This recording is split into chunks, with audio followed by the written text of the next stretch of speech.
이제 노아의 이야기 스토리가 이제 끝이 나는데, 자 9장에는 이제 바깥으로 나온 노아의 가족들과 하나님이 언약을 세우는 이야기를 하고 있어요. 전에도 목사님만 물어본 건데, 여러분 약속 잘 지켜요? 자, 온유하고 우리 세연이하고 둘이 친구지. 자, 둘 중에 누가 더 약속 잘 지키는 것 같아? 자, 동시에 하나 둘 셋 하면은 손가락을 짚어주는 거야. 자, 세연이하고 온유하고 둘 중에 누가 더 약속을 지키는 거야? 하나 둘 셋. 세연이가 잘 안 지키는구나. 둘이 일치했어. 자, 여러분도 친구들을 이렇게 사귀다 보면, 만나다 보면 약속 시간 정하죠. 그죠? 그리고 뭐 이렇게 하자 그래갖고 이렇게 서로 간에 믿고 이렇게 해야 되는데, 사실 약속 좀 안 지키는 사람은 좀 짜증나지 않냐? 그지? 시간 뭐 한 30분씩 막 늦게 오고 막 이러면 막 때려주고 싶지, 그지? 목사님도 사실 그렇게 약속 안 지키는 사람 되게 싫어하거든. 그런데 우리 SFC 운동원들에게 꼭 얘기해주고 싶은 게 뭐냐면, 하나님은 신실하신 하나님. 여기에 신실하시다라는 것은 믿음직하다라는 거예요. 약속을 하고 반드시 지킨다. 만약에 하나님이 약속을 안 지키면 어떻게 될까? 그때는 문제가 커져. 그치? 예수님을 믿는 사람마다 구원한다는 게 가장 큰 약속인데, 그치? 그 약속 안 지킨다면 어떻게 돼? 열심히 예수 믿었는데 죽어봐야 하는 거야. 그치? 근데 하나님이 신실하신 하나님이기 때문에 예수님을 믿는 자는 누구든지 멸망치 않고 영생을 얻는 거야.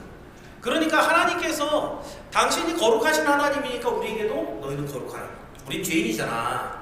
우리는 죄밖에 못 짓는다고 하는 게 죄인 짓는 것밖에 없어. 근데 하나님이 당신이 거룩하고 우리하고 당신이 같이 항상 교제하고 여러 가지 친밀하게 지내려면, 니네들 친구들 중에 목욕 안 해갖고 막 냄새나고 막 이런 애들하고 만나고 싶어? 안 만나고 싶어? 안 만나고 싶지? 하나님이 우리를 보실 때, 죄 많은 우리 인생들 볼 때 죄의 냄새가 나는 사람들, 더럽고 추하고, 그래서 하나님이 도무지 같이 할 수 없는, 그러니까 하나님이 우리 친구들하고 같이 오기 위해서 제일 먼저 하는 일이 너희는 거룩하라는 거야. 예수님 보내준 첫 번째 이유는 너희들의 죄를 용서하는 거지, 그치? 그러니까 이 죄 사함을 받고 깨끗한 사람이 되면 하나님께서 너희와 만날 수 있고, 만난 다음에 그 다음에 하나님이 두 번째, 하나님이 거룩하니까 우리도 거룩하고, 두 번째 하나님이 신실하시기 때문에 너희도 약속을 잘 지키는 신실한 사람이 되라는 거야. 너희들이 이제 하나님 앞에 기도하고, 또 상담 목사님하고 한 친구들은 목사님이 이렇게 목표를 정해줬을 거야, 그지? 올해는 이렇게 한번 해보자. 하나님께 나도 기도하고 너도 기도하고 하나님이 이런 거 해주도록 너희들도 한번 열심히 한번 해봐. 그럼 공부만 하라는 얘기를 하지 않아. 목사님 반드시, 그지? 하나님과 약속이라는, 그 약속을 하고 얼만큼 내가 어렵지만 그걸 하려고 노력하느냐, 이걸 보면 하나님이 다 알아볼라.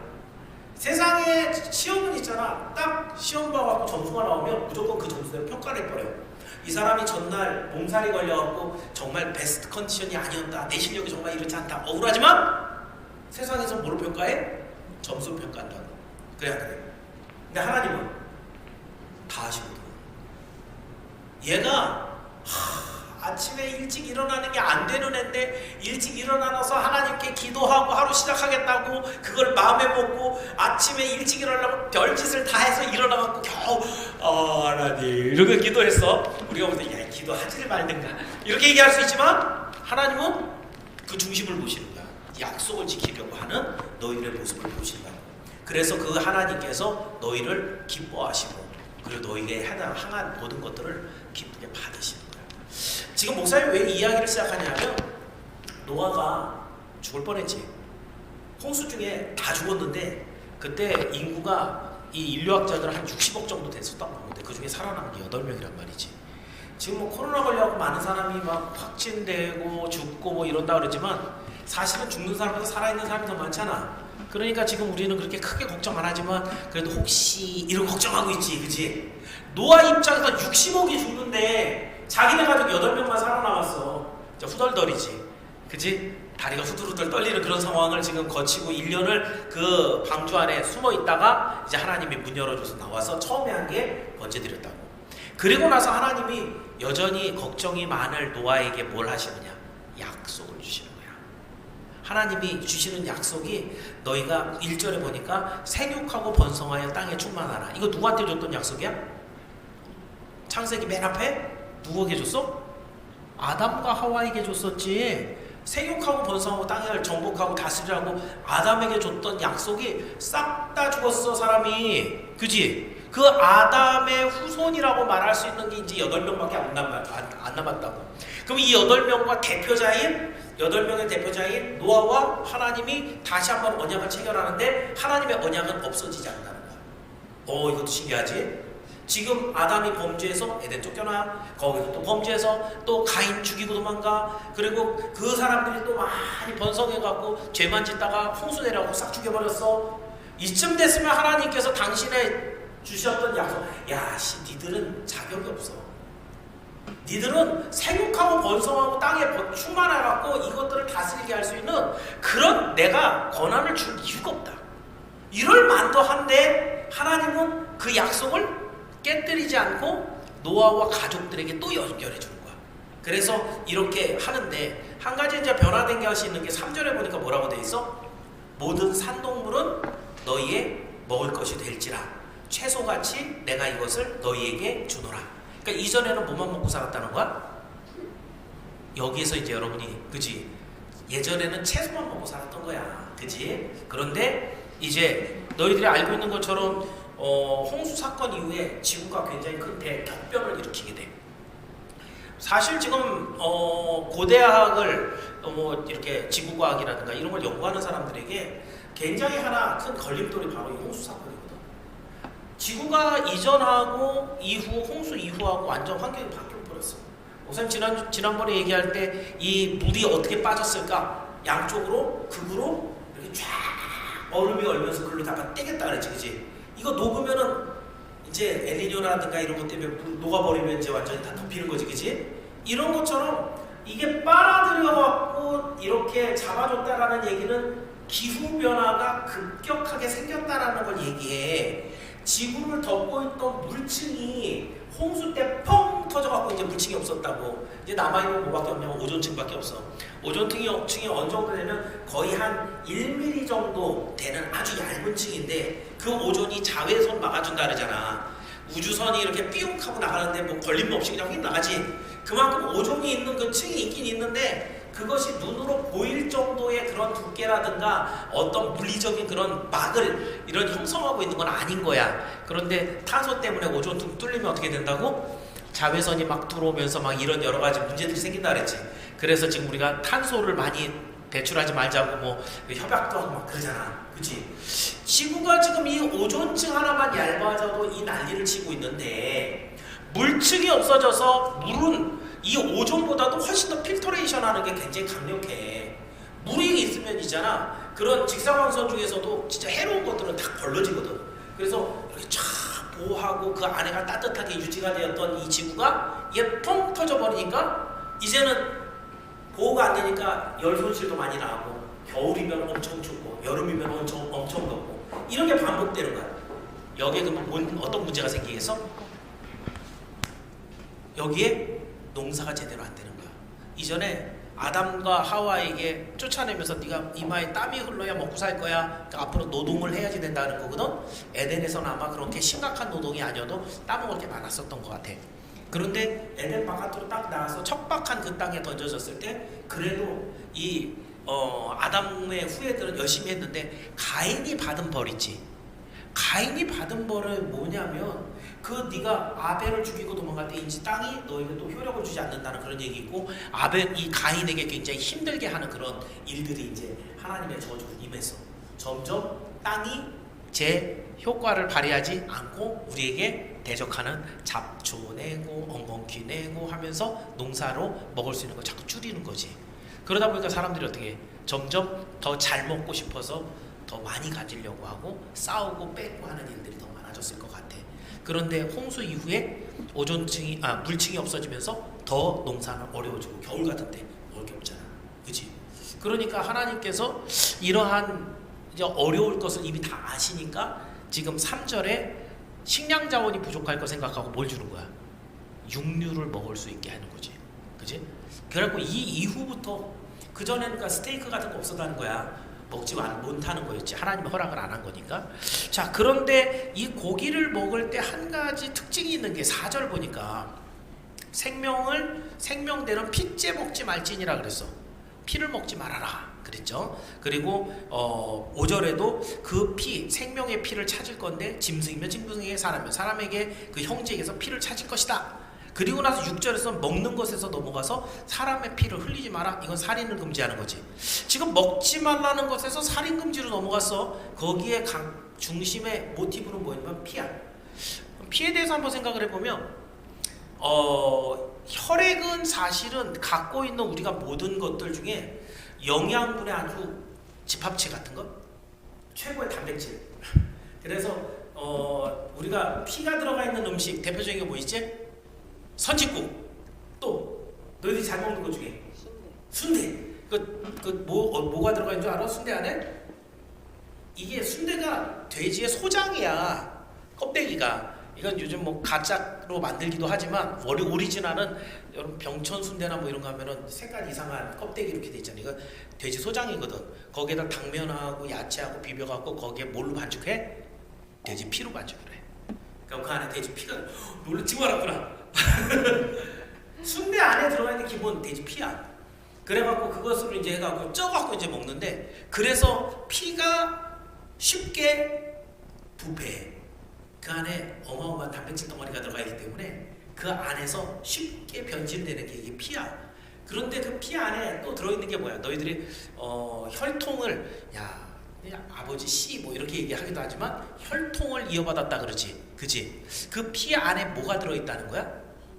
유전 형질 같은 게 들어있어서 그 대대로 뭐 얼굴이 이렇게 눈이 이렇게 찢어진 사람이 아들 딸도 이렇게 찢어지게 나오는 그런 경우 생기잖아, 그지? 그런 것들을 우리가 정확하게 얘기하면 DNA라고 얘기하고, 더 정확하게 얘기하면 뭐 그것이 이제 해간에서 백복제가 일어나서 뭐 이렇게 하고 이중나선이 풀러가고서 이렇게 했다가 다시 이런 것도 생물 시간에 나오는 것들이잖아. 그런데 이 모든 것들을 뭘로 그냥 우리가 퉁쳐갖고 얘기를 하냐면 피로 얘기를 한다고.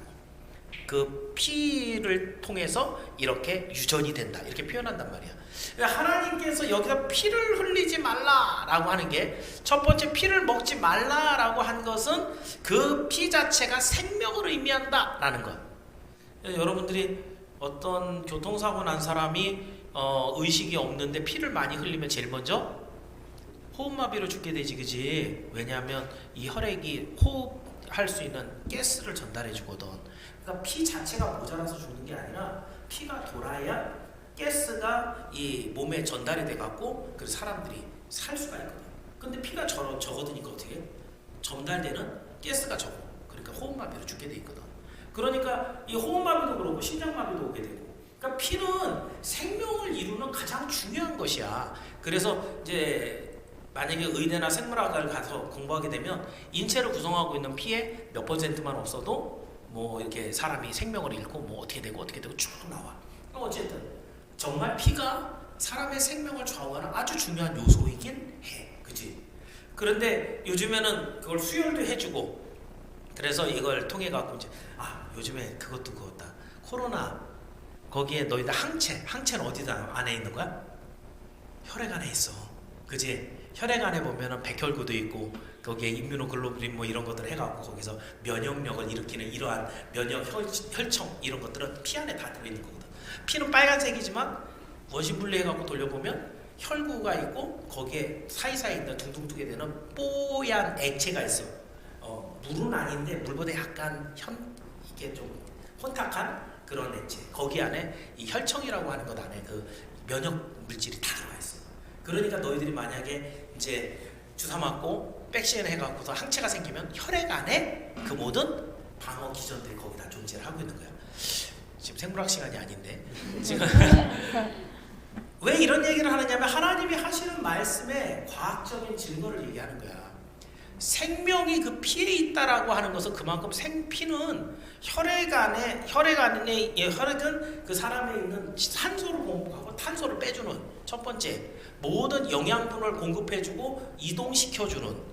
여러분이 뭘 먹었다 그러면은 소화되잖아, 그치? 소화가 어떻게 되냐면 먹고 씹으면 여기서 막 침 발라갖고 내려가면 위에서 삭혀주지. 그리고 나서 소장으로 내려가면서 여기 각종 소화액이 들어가지, 그지? 그러면서 대장에서 응가가 만들어서 내려간다, 그치? 근데 모든 흡수되는 건 어디서 돼? 소장에서 이루어져. 그 소장에서 어떻게 이루어져? 먹은 게 거기에 단백질, 지방, 탄수화물 다 있고 거기에 비타민 있고 거기에 미네랄 있고 이런 것을 얘가 어디서 어떻게 흡수를 해? 소장벽에 이 물질이 막 소화된 것과 이 소장 안쪽에 있는 혈관이 모세혈관이라고 하는 것들이 막 분지가 되고 서로 이렇게 거의 닳듯 말듯 돼 있어. 그것들이 여기서 일로 넘겨주는 거야. 그럼 그걸 다 어디로 가? 혈관으로 가서 혈액으로 모아갖고 전신 다 퍼지고 간으로 가서. 혈액이 없으면 어떻게 되겠어? 영양분 공급도 안 되겠지. 이거 흡수도 안 되고, 그리고 이런 것들도 다 불가능한 얘기야. 그러니까 혈액 안에는 아까 얘기한 면역 체계라든가 뭐 이런 그 DNA 이런 것들 다 그 안에 있기 때문에 하나님 말씀하신 대로 생명이 피에 있다. 그러면 진짜 생물학적으로 할 때 오케이 바로 나올 수 있는 그런 답이 돼. 알겠지? 그러니까 생명이 피에 생명이 있으니까 그 피를 함부로 먹지 말라. 조금 이따 먹는 것에 대한 얘기 또 할 거야. 먹지 말라 그랬어. 두 번째는 그런데 특히 이제 막 동물의 피를 그렇게 흘리면 동물에게서 사람의 피를 사람에게서 근데 지금 하고 싶은 말씀은 6절에 사람이 다른 사람의 피를 흘리면 그 사람의 피도 흘릴 것이니 누가 누구를 죽였다. 피를 흘렸다는 것은 싸우다가 코피 냈다는 얘기 아니야. 그 사람을 죽여갖고 피가 흐르게 했다는 얘기를 하는 거야. 6절은. 그랬을 때 그 피를 흘리게 되면 그 사람도 피를 흘리게 해야 한다라는 얘기. 그러니까 뭐라는 얘기야? 사람 죽였으면 그 사람도 죽여라 이거야. 그 이유가 뭐야? 6절 끝에 보니까 이것은 하나님이 왜? 자기 형상대로 사람을 지으셨기 때문에. 그래서 사람이 왜 존귀한가? 목사님이 그 1장 설명할 때 태초에 하나님이 천지를 창조하시니라 그걸 진화론하고 연결하면서 얘기해갖고 많이 얘기를 못했는데 하나님의 형상이라는 것이 얼마나 중요한가? 하나님의 형상이라는 게 지금 너희들 갖고 있는 눈, 코, 귀, 입 이것이 하나님이 이렇게 갖고 있다 아니라 그랬지? 그치? 하나님의 형상이라는 건 하나님의 특징을 얘기하는 거야. 하나님이 어떤 특징을 갖고 있냐? 많지. 전능하시고 전지하시고 자비하시고 은혜로우시고 아까 얘기한 신실하시고 성실하시고 이런 영원하시고 무궁하신 이런 모든 것들은 다 하나님에 대한 이야기들이 있는데 그 하나님의 것들의 좋은 것들 하나님께는 나쁜 게 아무것도 없거든. 근데 그 하나님께 갖고 있는 좋은 것들의 아주 중요한 것들을 우리 안에 하나님이 당신의 형상을 넣어주셨다는 거야. 동물에게는 없는 대표적인 게 뭐야?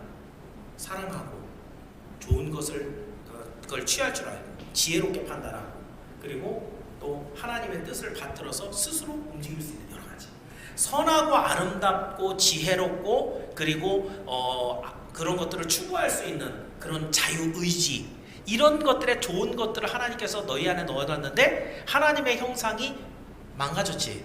어떻게 망가졌어?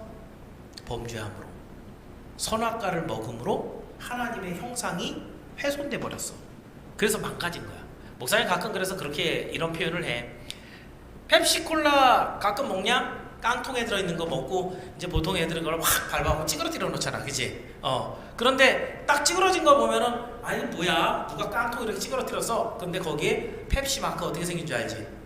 거기에 태극 마크 같은 이렇게 된 거 있잖아, 그치? 딱 보면 이거 펩시콜라네. 알 수 있어 없어? 있지, 그치? 내가 무슨 얘기를 하냐면 너희들이 범죄해서 하나님의 형상을 잃어버렸는데 그 잃어버린 하나님의 형상이 망가져서 제 기능은 발휘 못해. 찌그러뜨리면 더 이상 거기다 콜라 못 담잖아. 그래? 맞아? 그런데도 불구하고 아직도 여전히 그 깡통은 펩시 마크를 달고 있지. 그치? 아 이건 펩시콜라 담겨있었던 깡통이구나. 그러니까 우리 안에 훼손됐지만 하나님의 형상이 아직 남아있다는 거야. 내가 표현하는 것은. 그래서 하나님께서 우리에게 바라시는 것, 우리 하나님이 우리에게 주신 하나님의 형상을 자꾸자꾸 회복해가는 것. 찌그러진 깡통은 막 바람 불어든다 그래갖고 그게 잘 펴지지 않지만, 그치? 하나님께서 우리에게 예수 그리스도를 보내주셔서 죄를 미워하게 하고 죄를 벗어버리게 하고 하나님의 선하시고 아름다운 것을 회복하게 하는 것. 이것이 오늘 우리에게 요구하시는 것이야. 그런데 그 중에서도 특히 사람의 피를 흘리는 것, 즉 사람을 아무렇게나 웃기게 여겨서 함부로 사람의 목숨을 취하는 것은 죄 중에 가장 큰 죄다. 요즘 한참 우리나라 영화들이 이제 뜨고 있잖아. 근데 사람들이 많이 보는 영화 중에 가장 대표적인 것들이 이제 폭력물들이지. 막 총 갖고 막 쏴 죽이고 좀비 뭐 이런 것들. 이미 좀비 영화 같은 경우는 사실은 굉장히 적극적인 그런 영화인 거예요. 문화에 대한 비판 의식도 여러분들이 갖고 있어야 되는 게 하나님의 말씀과 그것을 완전히 배반되어 있는 완전히 다르게 표현하고 있는 이런 내용들은 사실 여러분의 생각 자체를 다른 쪽으로 옮겨놓기 때문에 이런 문화는 굉장히 악한 것이에요. 좀비, 그럼 그 안에는 하나님의 형상이 남아있는 게 있어 없어? 자기의지 없지. 선한 것 찾아서 할 수 있는 그런 생각 없지. 아름다운 것 없지. 그저 먹고 죽이고 물고 쫓아다니고 아무 무의식 없이 그냥 좀비는 쫓아다니면서 물잖아. 그지? 왜 이런 존재를 창조해놨을까? 그치? 이런 정말 공포를 조장하고 이런 좀비가 나타나면 어떡하지? 어떤 사람은 그 좀비가 있다는 걸 진짜 믿어. 우리 사고 속에 좀비가 나하고 같이 엘리베이터에 같이 타면 어떡하지? 이런 갑자기 걱정이 많이 되잖아. 그치? 이런 일들은 일어날 개연성이 없는데도 불구하고 너희들이 영화를 많이 보다 보니까 어떻게 돼? 그런 생각을 갑자기 좀비 그치? 옛날에 귀신 영화를 많이 볼 때 혹시 내 뒤에 귀신이 이런 것처럼 그렇잖아. 이런 문화적인 문제들도 너희들이 이게 뭘 의미하지? 이걸 좀 더 깊이 있게 한번 생각해 볼 필요가 있어. 좀비 무섭네. 와, 연기 잘하네. 이걸로 넘어가는 게 아니고 왜 이런 창작물이 나올까? 이것을 통해서 우리가 잃어버릴 게 뭐고 얻을 게 뭔가? 이런 것들을 좀 생각할 줄 알아야 돼. 이게 청소년기에 해야 되는 일이야. 너희들이 이 연습이 안 돼 있으면 무분별하게 성인이 되었을 때 그런 것들을 즐기는 자리에 가게 돼. 성인이 되면 술 먹거나 뭐 이런 것들도 다 자유롭잖아. 그지? 그런데 그걸 비판할 능력이라든가 기준이 없을 때 그것을 그냥 아무 무분별하게 받아들이면 너희들도 세상 속에 똑같이 하나님의 형상을 잃어버린 채로 살아가게 되는 거야. 그러니까 지금부터 너희들이 약간은 세상 문화를 볼 때 비판적인 견지에서 이건 나에게 어떤 영향을 줄까? 이건 성경적으로 어떤 의미일까? 이런 것들을 좀 보는 그런 견지가 있어야 돼. 지금 6절에서 그래서 내가 얘기하고 싶은 게 뭐냐면 사람을 죽이는 것은 굉장히 하나님이 금하신 큰 죄야. 그래서 그런 영화들이 많이 나온다는 것은 인간성이 말살되고 하나님의 형상을 더 많이 훼손하게 하는 사탄적인 의도가 담겨있는 것이라는 거야. 특히 좀비. 무슨지 알겠어? 그래서 하나님께서 우리를 왜 중요하게 여기셨느냐? 우리 안에 당신의 형상을 넣어놨기 때문에. 세상의 동물들 코끼리가 다 죽어도 사람 하나 죽는 것이 더 중요한 일인 거야. 우리는 그 생물들을 다 멸종되지 않도록 지킬 의무가 있어. 그건 기독교인들에게 있어. 왜? 생육하고 번성하고 다스리고 충만하는 게 있으니까. 그게 기본적인 사명이야. 근데 그거에 앞서는 게 뭐야? 존재. 우리는 하나님의 형상이라는 거야. 그러니까 사람을 절대로 죽이거나 그것을 멸시해서 없애버리면 안 되는 거야. 이걸 이제 노아와 그 가족들에게 주는 거야. 왜? 그 이전에 홍수에 죽은 모든 사람들이 그걸 우습게 생각하기 때문인 거야. 그 문화 속에 500년 이상 노아가 살았잖아. 앞으로는 그렇게 살면 안 된다는 것을 다시 한번 약속을 통해 얘기하는 거지. 할 얘기가 되게 많은데, 자, 그래서 이제 쭉 언약을 하고 그 다음에 이제 짐승들하고 세우는데 거기에 한 가지 나오는 13절에 뭘 주셔? 무지개. 혹시 비행기 타본 사람? 비행기 타본 사람? 자, 손 내리고. 비행기 타본 사람들 중에 구름 위로 비행기가 이제 장거리 가게 되면, 뭐 여기 제주도 갈 때는 잘 안 올라가. 비행기를 좀 뭐 그래도 한 서너 시간 이상 타고 가게 되면 비행기를 이제 이렇게 쭉 위로, 구름 위로 올라가게 되거든. 근데 그 구름 위에 올라갔다가 무지개 본 적이 있는 사람? 창가 쪽에 못 앉아봤구나. 자구나. 구름 위로 올라가면 가끔 이 빛반사로 인해 갖고 무지개가 보일 때 있어. 근데 그때 보는 그 무지개가 정말 멋있어. 자주 보이진 않아. 비행기 타면 한 번씩 봐봐. 구름 위에 올라가면 혹시 얘가 왜 얘기하냐면 여기에 하나님께서 무지개를 줬는데 그러면 그 전에는 줬다는 얘기 안 줬다는 얘기야? 안 줬다는 얘기지, 그치? 모르겠어. 그 물층이 있을 때 물층이 그 사이에 비가 안 왔다 그랬지, 그치? 비가 오고 난 다음에 생기는 게 무지개잖아, 그치? 깨끗한 대기 아래 이 빛 반사가 물하고 같이 부딪히면서 이제 생기는 이 7색깔로 쫙 생기는 게 이 무지개인데, 그렇다고 한다면 이 홍수 이후에 비가 개고 난 다음에 제일 멋있는 무지개가 아마 그때 떴을 거고, 그 무지개를 어디다 둔다 그랬냐면 구름 위에다 둔다 그랬지, 그지? 그 구름 위에다가 무지개를 두시는 이유가 뭐야? 자, 무지개의 기능, 우리 세연이, 하나님이 무지개 왜 주신 거야? 마이크 잡고. 아이, 입에들 부딪히지 말고. 잘 모르겠어요. 잘 모르겠어. 원유가 대답해줘봐. 장식으로. 장식으로 멋있게. 오케이. 자, 누리. 저도 잘 모르겠어요. 잘 모르겠어. 자, 이 무지개가 갖고 있는 신학적인 의미가 굉장히 큰데, 민규 혹시 알아? 오늘 읽으면서 살짝 나왔는데. 오, 그래. 한번 네가 아는 대로 한번 얘기해봐. 마이크 잡고.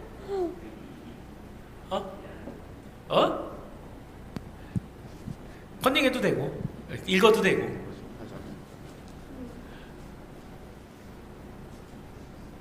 그럼 니네들이 모르니까 목사님 가르쳐 주려고 이 시간 갖는 거지, 뭐 니네가 다 알면 목사님 할 일 없게?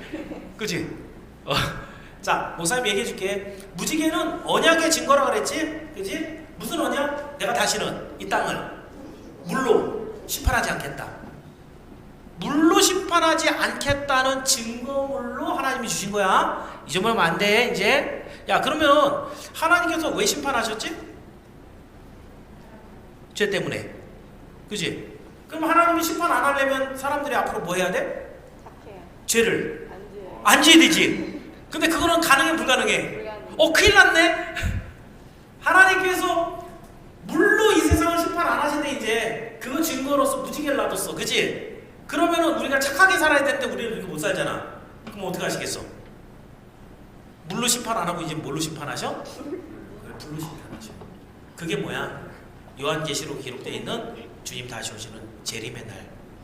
그 모든 마귀와 불신자들 다 어디다 둔대? 유황 불못에 집어넣는다고. 불심판이란 말이야.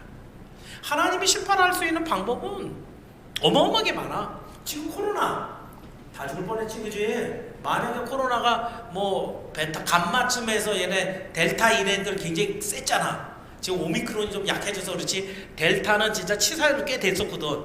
델타보다 더 세게 막 그래갖고 걸리면 거의 한 80% 이상 죽고, 전체 이 세상 인구의 거의 한 4분의 3 정도는 죽을지도 있어, 그지? 또 심판이라고 볼 수 있지, 그지? 진짜 이 질병 하나만 갖고도 하나님이 심판하려고 마음먹으면 얼마든지 심판해, 그지? 그런데 이 하나님께서 심판하는 게 기분 좋은 게 아닌 거지. 하나님이 원하시는 건 뭐야? 너희들 죄 지었어? 일로 와, 한 대 맞아. 이게 하나님이 원하는 게 아니지. 하나님이 원하시는 건 뭐야? 우리가 하나님의 말씀을 듣고 믿고 따라서 죄 안 짓고 깨끗하게 하나님을 섬기며 살아가는 모습, 이걸 원하시는 거야. 그래서 뭐가 필요한 거야? 너희들 까불면 이게 맞아 라고 하는 뭐가? 증거가 있어야 돼. 지난번에 맞았잖아, 그치? 그래, 무지개 딱 보여주면서 내가 다시는 물로 심판 안 할 거니까 걱정하지 마. 비 많이 온다고 해도 내가 이 세상을 뭐 가끔 홍수는 나지만 세상을 다 잠기게 하는 이러한 일은 없어 라고 하면서 무지개를 준 거야. 그 무지개를 볼 때, 근데 거기에 또 보니까 14절에 내가 구름으로 땅을 덮을 때, 구름으로 땅을 덮었다는 것은 구름이 쫙 꼈다는 얘기지. 먹구름이 잔뜩 껴갖고 거기서 비가 많이 오면 홍수 나지, 그지? 강릉도 홍수 많이 나갖고 진짜 막 그런 적 있잖아, 그지? 학교도 못 가고 막 우리 교회 저쪽에 있을 때 막 찼었다고 막 목사님 얘기하는 적이 있었어. 어쨌든 홍수가 나기 시작하면 굉장히 막 두려울 텐데, 하나님께서 뭐라 했냐면 무지개가 구름 속에 나타나면 내가 너희와 및 육체를 가진 모든 생물 사이에 내 언약을 기억하리니. 하나님이 잊어버리는 게 있어, 없어? 전지하신 분인데 잊어버려, 안 잊어버려? 근데 왜 여기에 기억하시리니 그랬어? 하나님은 기억하는데도 불구하고 내가 확실한 증거를 두고 기억한다라는 것을 보여주는 거지. 하나님은 안 잊어버려. 반대로 여러분 구원받은 사람들 이름 하나님이 다 알까 모를까? 다 알지, 그지? 니네들 뭐 마음속에 들어와서 늘 너희들과 함께 교제하는 분인데, 니네들 네 이름 뭐였지? 안 물어보시겠지, 그지? 그런데도 불구하고 너희들 이름이 써 있어. 어디에? 출석부? 아니고 너희들 이름이 어디 써 있어야 돼. 여기 없으면 안 돼. 문에 써 있는 거 아니야? 어? 문에 써 있잖아. 어디? 문. 문? 어느 문? 천국. 천국문. 아닌가? 야, 거기에 대단한 사람 이름이 써 있고. 천국에 보면 12문이 있고. 제자들 이름이 써 있잖아. 12문이 있고 기초석에 있는데 거기 12문에는 뭐 이스라엘 12지파 이름, 기초석에는 12사도 이름이 써 있다 그랬어. 그치? 거기 말고 더 중요한 데. 진짜 여기 써 있어야 돼. 어디 써 있어? 너희들 이름이. 하나님 갖고 계신 생명책에. 계시록에 있어. 생명책에 너희 이름을 기록하고 그 이름을 흐리지 않겠다. 하나님이 기억 다 하시는데 불구하고 그 이름이 기록된 것으로 인해서 확실하다라고 하는 증거를 삼는 거야. 그치? 이렇게 기록을 하신다는 거야. 그리고 너희들을 기억하신다. 무지개를 두고 기억하신다. 그래서 무지개를 볼 때마다 내가 참아야지. 지난번에 싹 죽였는데 이번엔 죽이지 말고 어떻게 잘 달래갖고 하나님 믿게 해야지. 그거 용도로 무지개를 둔 거야. 무지개가 지금 어디 있냐면 하나님 계시고 구름이 있고 세상이 있으면 구름 위에 무지개가 있다 그랬어. 그치? 무지개는 뭐의 상징일까? 이걸 얘기하려고 지금까지 얘기를 하는 거야. 하나님께서 이 너희들의 이 다시는 심판하지 않겠다라는 언약의 증거로 무지개를 놔뒀단 말이야. 다시는 물로 너희를 심판하지 않아 라고 하는 그 무지개가 결국은 무엇을 상징하기 위해서 주시는 내용일까? 교회에서 물어보면 거의 답의 50% 이상은 답이 뭐야? 예수님. 그치? 예수님이 어디 계셔 지금? 하나님 보좌 우편에 앉아 계시지. 가장 하나님 가까이 계시지. 그리고 그 우리가 오만 가지 죄를 짓고 하나님의 두들겨 맞아야 되는 그런 상황에서 저놈을 딱 이랬을 때 예수님이 옆에서 뭐 하셔? 주님, 아버지, 제가 저 사람을 위해서 죽었잖아요. 한 번만 참아주세요. 지금 그거 하는 게 뭐야? 예수님의 중보기도야.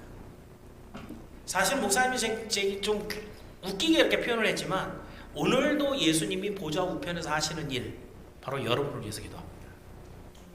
여러분이 사실은 마음에 선하고 복된 마음을 가지고 주를 믿고 의지하고 그렇게 살아가겠습니다 결심하고 날마다 그렇게 살면 너무너무 좋은데, 근데 우리가 우리를 알잖아. 얼마나 게으른지, 얼마나 쉽게 변덕스러운지 이런 것들 알잖아.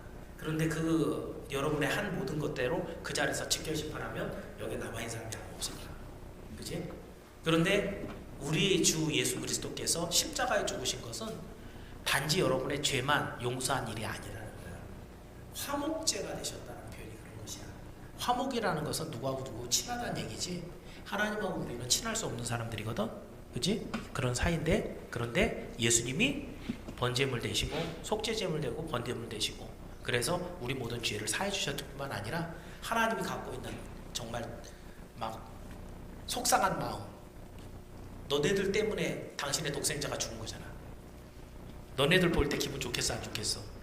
좋을 리가 없지. 그잖아. 근데 그 옆에서 예수님이 화목제가 되셔서 아버지 그냥 절 봐서 우리 민재를 사랑해 주세요. 이게 화목이야. 우리 주님이 하시는 중보사역은 바로 이런 것들이야. 그러니까 우리가 세상에서 얘기하는 중보기도에 대해서 목사님 굉장히 좀 부정적으로 얘기하는 게, 중보기도라는 말은 정말 사용하면 안 돼. 중보라는 말은 우리 주님만이 하실 수 있는 거거든. 중보도 하나요 라고 성경이 말하고 있거든. 중보라는 것은 보통 얘기가 아니야. 누구를 위해서 대신 기도해 준다, 이 정도가 아니야. 우리하고는 전혀 하나가 될 수 없는 하나님이 예수님의 옆에서 달래주심이 맞아. 원어적 의미가. 우리 예수님이 옆에서 하나님을 달래. 우리를 위해서. 하나님 조금만 더 참아보시고요. 저 친구가 그래도 조금 더 있으면 이렇게 바뀌고 좋아질 거예요. 제가 성령을 보냈으니까 변화가 있을 걸 조금만 더 기다려보시죠. 이렇게 하는 중보사역. 이걸 어떻게 우리가 하는 중보기도하고 같이 얘기할 수 있어? 그렇게 얘기하면 안 돼요. 그래서 성경은 중보는 하나다라고 얘기하고 있어. 어쨌든 이 하나님께서 무지개를 주셔서 구름 사이에 있는 무지개는 말도 못하고 중보자도 아니잖아. 그런데 하나님이 지닌 곳이고, 맞아, 내가 약속했지. 그걸 기억하시는 하나님인데, 우리 예수님은 무지개보다 얼마나 더 위대한 중보자가 되시냐 이거야. 무지개는 아무 말도 못하지만 우리 예수님 옆에서 우리 하나님을 달래신다 그랬지, 그치? 이렇게 우리 예수님이 옆에서 하나님 옆에서 우리를 위해서 하나님을 달래서 오늘 우리에게 임할 심판과 저주가 다 물러가고, 최종적으로는 여러분이 죽었을 때 천국 앞에서 그 예수님을 믿었던 믿음을 보시고 하나님께 데려가는 구원의 역사를 일으키시는 것. 이게 예수님이시다. 무지개 안에 담겨있는 내용들 좀 이제 이해가 되죠? 예, 그래서 여기 창세기 안에 이미 예수님의 이름이 나와 있지 않지만 예수님을 상징하고 있는 상징물들이 정말 많이 나오고 있다. 이런 것들 여러분 찾아보시고요. 자, 마지막으로 이제 한 가지만 여러분들이 좀 볼 것은 이렇게 해서 이제 무지개까지 받고 그래서 언약의 증거를 받았는데 농사를 시작한 노아가 포도 농사를 짓어. 포도는 좋은 거죠, 그죠? 포도주를 만들었어, 그지? 포도주를 조금 맛봤겠지, 그지? 근데 뭐 노아가 주량이 약해서 그런지 그걸 먹고 취했어, 그지? 근데 여기서 노아가 그럼 포도주 먹은 게 잘못된 거네요 라고 얘기하지만 예수님이 이 땅에 오셨을 때 제일 먼저 일으키신 기적이 뭐지? 물, 그렇지, 물을 포도주. 포도주로 만들었지, 그치? 잔치에 가셔서 아직 내 때가 이르지 아니하였는데 뭐 나한테 왜 이거 해달라고 합니까? 내 때가 이르지 않았다는 것은 메시아로서 아직 역사를 일으킬 때가 아직 덜 됐다는 얘기를 하는 거지. 근데 그 마리아가 이제 화인들에게 해갖고 야 이거 예수님 말씀하신 대로 해. 그랬더니 예수님이 물 길어다 놔, 갖다 떠줘. 그래서 포도주가 됐지, 그치? 그러니까 예수님이 하신 모든 표적 중에 기적이 일으킨 것 중에 첫 번째 기적은 물을 포도주로 만든 사건이었어. 팔레스타인은 물이 굉장히 귀했기 때문에 먹는 물을 구하기가 되게 어려웠거든. 그렇기 때문에 일반적으로 음료수로 포도주를 사용했어. 근데 지금같이 뭐 디카페인 또 무알코올 뭐 이런 음료를 만들 기술이 없잖아. 그러니까 일단 포도를 갖고 포도주를 만들면 일단 알코올이 생긴 걸 어떻게 해, 그치? 그래갖고 그걸 먹으면은 일단은 좀 취할 수는 있는데 성경에 그래서 그 포도주를 취하도록 먹지 말라는 그런 얘기가 반복해서 많이 나와 있는 게 이게 정신 잃을 정도로 즐길만하게 해갖고 사람들이 민폐 끼치는 그런 취하는 그런 것들을 하나님께서 이렇게 하지 말라 이런 거야. 근데 노아가 지금 사실은 그런 개념이 없이 많이 먹다가 취했어. 그래갖고 취하면 여러 가지 이제 혹시 여러분 주변에 술 먹는 사람이 있는지 모르겠는데 주사라 그러죠. 술 먹고 술 주정 부리는. 근데 여러 가지가 있어. 뭐 말을 그냥 주절주절 떠드는 사람이 있는가 하면 행패 부리고 때리는 사람이 있고 또 노아처럼 이렇게 옷을 다 훌렁훌렁 벗는 사람이 있어. 어쨌든 노아는 옷을 다 훌렁훌렁 벗고 아마 더워서 다 벌거벗고 잔 모양이야, 그지? 근데 그것을 이제 들어와서 둘째 아들이었던 함이 들어와서 봤지, 그지? 그걸 보고 나가서 어떻게 했어? 22절에 보니까 함이 그의 아버지의 하체를 보고 그 뻘거벗은 좀 그런 민망한 이런 하체를 보고 나가서 그 형제에게 알렸다. 여기 알렸다라고 얘기하지만 원어는 어떤 의미냐면 흉봤다는 의미야. 우리 아버지가 정신 나갔나 봐. 아니 그래 그게 많이 드시고 그래 그거 다 뻘거벗고 그게 하면 어떻게 아우 민망해 막 이러면서 이제 하여튼간 쉽게 하면 아버지를 욕되게 이제 얘기를 한 거지. 그랬더니 첫째하고 셋째 셈과 야벳이 어떻게 들어갔어요? 뒷걸음쳐 들어가서 그 아버지 하체를 덮었는데 그 얼굴로 그 아버지 안 보고 그 부끄러운 부분을 안 보고 그걸 덮었다라는 거야. 그러니까 이거는 어떻게 그 아버지도 사람이니까 실수할 수 있지. 너희들이 사춘기 때 부모하고 싸우는 가장 큰 이유는 그거야. 부모님이 너무 완벽하길 바래. 근데 부모님이 완벽할 수 있냐? 너희들도 나중에 부모가 되면 다 알거든, 그치? 집에 오면 제일 편하니까 가장 적나라한 그런 인간적인 모습을 너희들에게 보여주는데 너희들이 생각할 때 아니 그래도 이러면 되나?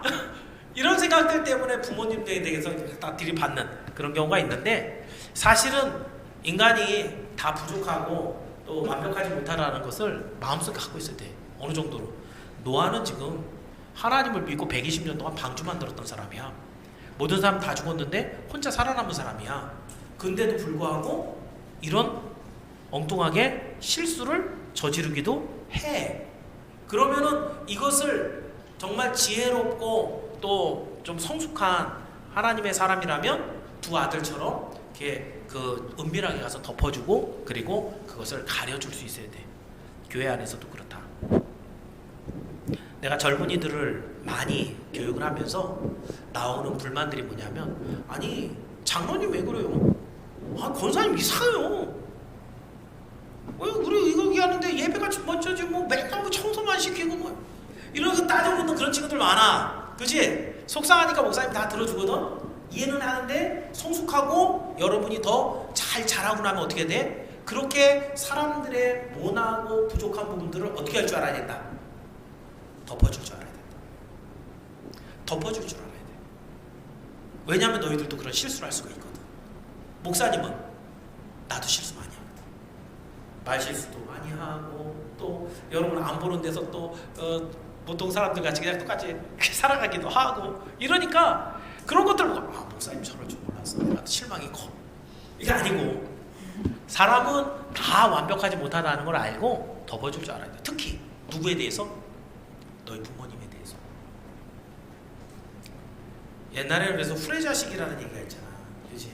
그런 것들이 사실은 부모를 부모로서 공경하지 못하는 그런 모습들을 이제 그 자식은 못된 자식이라는 표현으로 그렇게 얘기를 하는 거라고. 나중에 이제 그 욕들에 대해서 따로 내가 강의할 시간을 마련해 볼 건데 그런 욕들도 사실은 굉장히 참 중요한 내용들이 많아요. 참 계속해서 보면 그러면 이렇게 했을 때 하나님은 어떻게 했을까? 노아를 통해서 지금 얘기한다. 노아가 깼어. 그 작은 아들이 자기에게 행한 일, 즉 함이 어떻게 한 것을 딱 들었어.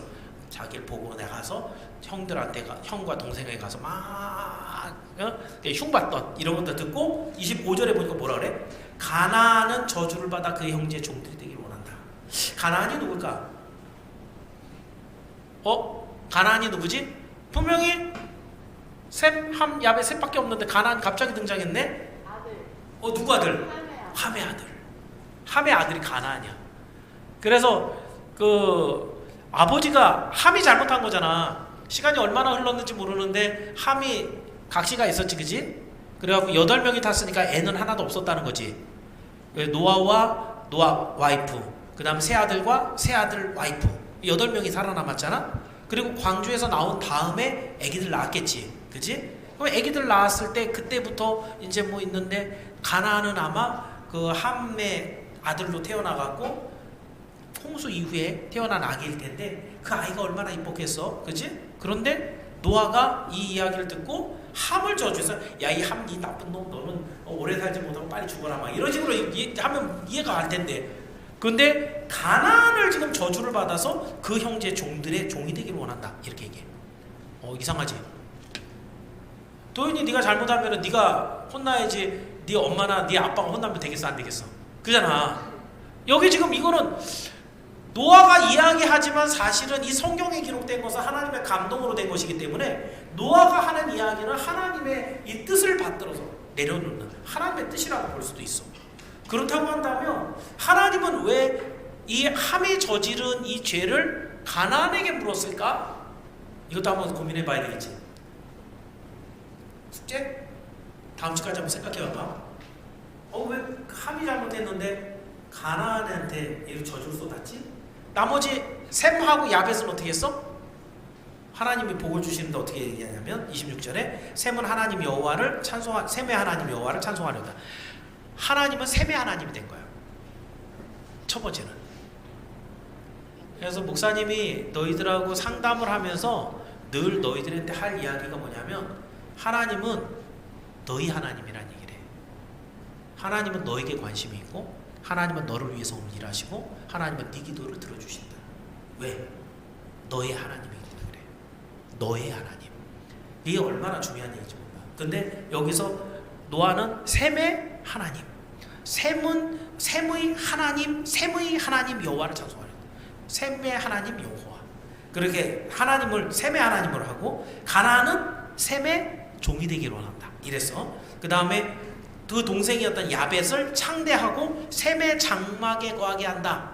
셈이 1등인 거지 지금, 그지? 자, 셈이 첫째야, 둘째 함, 세 번째 야벳. 그러면 셈은 셈의 하나님 이야기를 하고 야벳도 셈의 하나님이 있는 셈의 장막에 거한다 그래서 그 집에, 그지? 이게 무슨 의미일까? 지금 이야기하고 있는 숙제를 해줬는데 나중에 예수님이 어느 민족을 통해서 태어나셔? 이스라엘 민족을 통해서 태어나게 되지, 그치? 그 이스라엘 민족이 셈의 후손이야. 함의 후손들은 어디로 갔을까? 흔히 우리가 얘기하는 셈의 후손들은 보통 편의적으로 황인종이라래. 보통 우리 같은 이 세계 후손들이야. 함의 후손들은 아프리카로 내려간 흑인들이야. 이게 나눠진다면 또 야벳은 북방으로 가게 돼. 하얀 사람들, 백인들이 거의 대부분 야벳의 후손이야. 물론 역사가 지나가면서 막 섞이잖아. 그러니까 근데 지금 이 역사의 인류학적인 어떤 분류를 본다면 그렇게 나눠지는 게 맞고, 예수님도 그러니까 황인종이었어. 쉽게 얘기하면 세명 후손이었고 이스라엘 사람들. 그래서 그렇게 지금 이스라엘 사람들은 완전 다 혼혈이야. 2000년 동안 디아스포라였는데 이 사람들 혈통을 어떻게 유지해? 그지? 그러니까 지금 이스라엘 사람들은 완전히 뭐 흑인도 있고 유대인들 여러 가지 있으니까 지금 사람들 볼 거 없고, 당시 이스라엘 사람들은 황인이었는데 중요한 것은 그 이스라엘을 통해서 태어나는 셈의 장막, 예수님을 얘기하는 거예요. 셈의 장막이라고 한 다음에 하나님의 집, 하나님의 구원, 그 구원에 야벳도 같이 얘기하겠다라는 얘기. 그래서 세계사를 보면 그 기독교 역사가 어느 대륙에서 제일 크게 꽃을 피우냐면 유럽이지, 그지? 처음에 보면은 이 이스라엘 백성들이 이렇게 하고 보면은 다윗, 솔로몬 해갖고 후대까지 이스라엘 나라에 있을 때 그때는 이 황인들의 기독교였다고. 그런데 이후로 이 로마 시대에 가면서 이제 디아스포라들에게 다 복음을 전하잖아, 그지? 그 다음에는 이제 전쟁이 일어나 여러 가지 이제 막 로마가 흩어지고 이러면서 유럽이 발달하면서 유럽의 전부 다 종교개혁이라든가 이런 걸 통해서 거기 있는 백인들이 전부 다 복음을 어마어마하게 받아들이지. 세계사를 가만히 봐봐. 기독교를 국교로 하고 있는 나라랑 그렇지 않은 나라랑 어느 나라가 더 잘 살고 있는가? 미국, 캐나다 국교가 뭐야? 기독교야. 브라질, 아르헨티나, 멕시코 이쪽 다 어디야? 국교가 뭐야? 천주교야. 자원 어느 게 더 많을까? 세계사 시간에 봐봐. 밑에가 훨씬 많아. 그런데도 불구하고 왜 브라질, 멕시코, 아르헨티나, 칠레 여기보다 미국이나 캐나다가 더 잘 살까? 그것은 뭐 여러 가지 그 뭐 민족적인 어떤 성향도 있겠지만 가장 중요한 종교적인 문제야. 흑인들이 지금 미국에 많이 살고 있지만 흑인들 다 어디서 데리고 온 거야? 아프리카에서. 여기서 노예 상인들이 다 해가고 이러고 지금 뭐 미국에 아마 흑인들이 제일 많이 있는 것 같지만 사실 여전히 아프리카 대륙에 있는 사람들. 아프리카의 종교의 주된 종교는 뭐야? 이슬람이지. 그지? 어때? 사는 게 힘들잖아. 그지? 그동안 그래도 기독교가 굉장히 1000년 이상 그렇게 꽃을 피웠던 유럽, 아직도 잘 사는 선진국 다 거기 있지. 이거는 목사님이 그냥 경제적인 측면에서만 보여주는 거야. 왜냐하면 하나님의 복은 약속이 있기 때문에 당신께서 믿고 의지하는 자들에게 복을, 형통의 복을 주는데 기독교를 믿고 의지했는데 그 사람이 못 살아가고 그지가 됐다. 이런 것들이 일어날 수가 없는 얘기거든. 그러니까 너희들이 믿고 있는 이 종교는 역사적으로 증명이 되고 있는 것들이야. 그러니까 너희들이 한번 이걸 눈을 좀 시야를 틔워갖고서 한번 넓게까지 한번 보는데, 중요한 건 셈과 야벳, 함은 흑인에 대해서 이 아프리카로 가고, 셈은 이제 팔레스타인 이쪽으로 해갖고 점점 해갖고 중국이랑 이쪽으로 가게 되는 황인들이 되고, 그 다음에 야벳은 북방으로 올라가서 유럽 대륙을 이렇게 되는 이런 민족이 되는데, 하나님께서 이 함은 빼고 이 셈과 야벳에게 하나님께서 복을 주시는 것을 이렇게 기록하고 있다. 그리고 이렇게 350년 더 살아서 950세가 돼서 이제 노아가 죽었다 이러면서 말치고 있어. 여러분들이 이제 이런 말씀들을 보면서 창세기가 지금부터 3500년 전에 기록이 된 책인데, 시간으로 얘기하면 6000년 전 이야기를 3500년 전에 쓴 거거든, 모세가. 그런데 그때 이미 이 모든 것들의 의미를, 세계사의 흐름을 담고 있다. 이거 지금 목사님이 껴 맞춰서 그런 것 같지만 이것만 늘 연구하는 사람들이 많을 거 아니야. 더 연구할수록 이런 것들은 더 자세하게 막 드러나는 것들이 되게 많아. 그래서 너희들이 한번 시야를 열어서 우리가 믿고 있는 기독교가 여러 세상에 있는 종교들 중에 하나인가? 아니면 이 세상에 하나님께서 유일하게 주신 유일한 종교인가? 이걸 여러분이 판단할 줄 알아야 되고, 여러분의 삶 속에 오늘도 여러 가지 얘기를 되게 많이 했는데, 문화를 바라보는 눈이 좀 있어야 된다. 세상 아이들이 좋아한다고 따라가는 것은 사실은 무분별한 것이야. 너희들은 문화를 창달해내야 돼. 창조해내야 돼. 하나님이 원하시고 기뻐하시는. 그래서 너희들에게 이야기하는 게, 누가 이거 갖고 있으니까 나도 갖겠다라는 이런 어린 마음은 좀 버렸으면 좋겠어. 물론 한참 한 6, 7년 전에 노스페이스 노페 까만색 그지 그게 완전 교복이었잖아. 노페 안 입으면은 학교 안 갔다고. 근데 그거 공부하고 무슨 관계가 있냐고. 애들이 그거 안 입으면은 같이 안 놀아주고 뭐 그래? 사실은 좀 이상한 애들이나 그렇지? 그잖아. 이런 무분별한 세상의 유행 이걸 쫓아다니는 것은 나는 정말 그렇다고 생각해. 메타버스가 요즘 유행하고 있지. 그지? 그래서 교회 안에도 메타버스를 먼저 들여서 사람들이 개별적으로 메타버스가 뭔지는 알지 그지? 가상 공간 안에서 너희들의 아바타 같은 것인데 이것들이 서로 교제하고 이러는 것들을 교회 안으로 끌어들어오자. 그래서 메타버스를 중심으로 한 그런 예배들을 우리가 빨리 선수적으로 준비를 해야 된다. 어때? 이게 과연 성경적인가를 먼저 의논을 해봐야 되겠지. 그치? 하나님께는 사실은 그 몸을 직접 드러내어 하나님 앞에 나오는 게 대면 예배가 오리지널 성경 버전이야. 메타버스는 비성경적이라는 거야. 그 안에서 아무리 예배가 멋있게 드려지고 사람들이 거기에 호응이 많고 너무 많은 사람들이 거기 모인다 할지라도 메타버스식 예배는 성경이 말하고 있는 예배가 아니라는 거야. 이런 것들은 여러분이 기본적으로 분별력을 갖고 있어야 돼. 목사님은 메타버스의 그런 것들에 그렇게 신경 쓰지 않아. 왜? 우리 더 중요한 걸 갖고 있는데 우리는 생명을 갖고 있잖아. 우리 구원을 갖고 있잖아. 우리 안에 그리스도가 있잖아. 우리가 제일 좋은 걸 갖고 있는데 왜 그런 걸 자꾸 못 봐? 우리가 갖고 있는 걸 확실하게 얘기해줘야지. 그치? 그러니까 너희들은 세상 누구보다도 부러움을 받을 사람이지 누굴 부러워할 사람들이 아니다. 그 예수님을 너희들이 이미 갖고 있고 그 예수님의 생명을 갖고 있고 약속을 갖고 있고 그 무지개 되신 예수님이 너희를 위해서 오늘도 옆에서 화목 중지하고 계시다. 이런 것을 갖고 있는 너희들인데 뭐가 부럽냐. 오늘도 그런 자부심을 갖고 영적인 자부심을 가지고 세상에 나가서 더 당당하게 살아가는 우리 운동원들 모두 되길 주의 이름으로 축원합니다. 기도하겠습니다.